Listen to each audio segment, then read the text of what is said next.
নমস্কার বন্ধুরা, আমি মৌমিতা আর আমার এই চ্যানেলে আপনাদের সবাইকে জানাই স্বাগতম। আজকে আমি নিয়ে এসেছি ঝাল সুজির রেসিপি। তা দেখে নেওয়া যাক আমি কিভাবে বানাই। প্রথমে নিয়েছি ডুমডুম করে আলুর টুকরো, বরবটি, পেঁয়াজ কুচি, লঙ্কা কুচি, চিনেবাদাম, কিশমিশ আর কারি পাতা।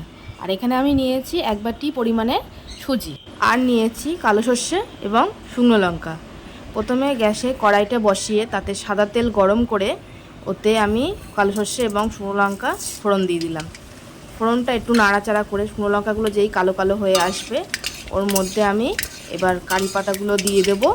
দেখুন আমি কিন্তু কারি পাতাগুলো দিয়ে দিচ্ছি। কারি পাতাগুলো একটু নাড়াচাড়া করে নিয়ে একটু ভাজা ভাজা যেই হয়ে যাবে তার মধ্যে আমি পেঁয়াজ কুচি দিয়ে দিলাম। পেঁয়াজগুলো একটু লাল লাল করে ভাজা করতে হবে। এই দেখুন ভাজা ভাজা হয়ে গেছে। এবার আমি কেটে রাখা সবজিগুলো দিয়ে দেবো। তার মধ্যে প্রথমে দিলাম আলু, এবারে দেবো বরবটি, দিয়ে ভালো করে একটু নাড়াচাড়া করে নিয়ে ওর মধ্যে পরিমাণ মতো নুন এবং হলুদ দিয়ে দেব। দিয়ে আর একটু ভালো করে নাড়াচাড়া করে নেব। নিয়ে তারপরে ওর মধ্যে আবার দিয়ে দেবো লঙ্কা কুচি। লঙ্কা কুচিগুলো দিয়ে আর একটু নাড়াচাড়া করে নিয়ে ওর মধ্যে দিয়ে দেবো চিনাবাদাম এবং কিশমিশ। সবগুলোকে একসাথে মিশিয়ে নিয়ে আর একটু ভাজা করে নেব। এবার ভাজা হয়ে গেলে আমি একটু চেক করে নেব যে আলুটা সেদ্ধ হয়েছে কি না।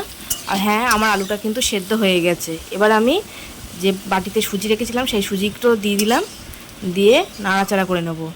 একটু সুজিটা ভালো করে সবজির সাথে মিশিয়ে নিয়ে ভালো করে ভাজা ভাজা করে নেওয়ার পরে ওর মধ্যে আমি পরিমাণ মতন অল্প অল্প করে জল দিতে থাকবো। একসাথে কিন্তু সব জলটা দেবো না, আমার যতটুকু জল লাগবে অল্প অল্প করে দিতে থাকবো, কারণ সুজিটা না হলে দলা পাকিয়ে যাবে।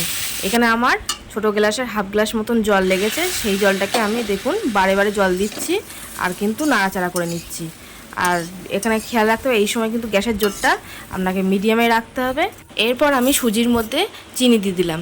আপনারা যে যেরকম মিষ্টি খাবেন সে সেরকম মিষ্টি দেবেন। আমি 2 চামচি মতন মিষ্টি দিলাম, ছোটো চামচি।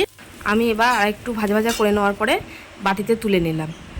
আমার ভিডিওটা যদি আপনাদের ভালো লেগে থাকে অবশ্যই তাহলে লাইক, কমেন্ট, সাবস্ক্রাইব করে আমার পাশে থাকবেন। আপনারা ভালো থাকবেন, সুস্থ থাকবেন। নমস্কার।